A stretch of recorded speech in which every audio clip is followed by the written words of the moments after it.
من فترة انه تعرضت للسرقة بمبالغ مالية ومجوهرات لا ما في مجوهرات، بحط وقتها الماس وذهب ما لا شيء.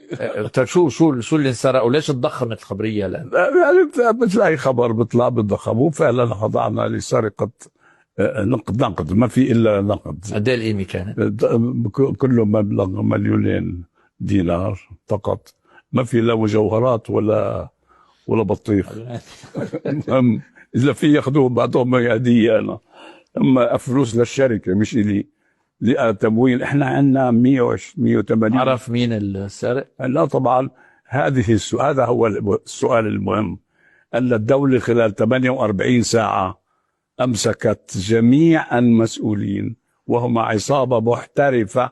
تم القبض عليهم. قبضت عليهم وهم 6 اشخاص، وسيحالوا الى المحاكمه الان، واستردت منهم اغلب الاموال. هم لما سرقوا الفلوس وزعوها بين بعض، والشباب اللي وزعوها بلشوا يصرفوا فيها فعم بيرجعوها، عم بيستردوها.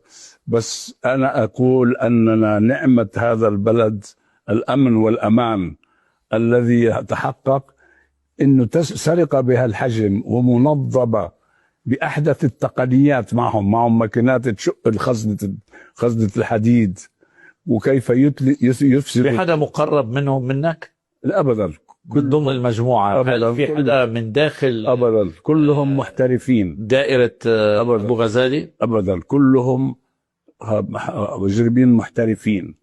اجتمعوا 6 اشخاص وخططوا للعملية، واكتشفوا ومسكوا وسجنوا بعد خلال اقل من اسبوع. بس ب 24 ساعة 48 ساعة كانوا معروفين، وانتهت العملية. تدل على أن عندنا نظام أمن ونظام حماية ونظام حكم لا مثيل له في الدنيا.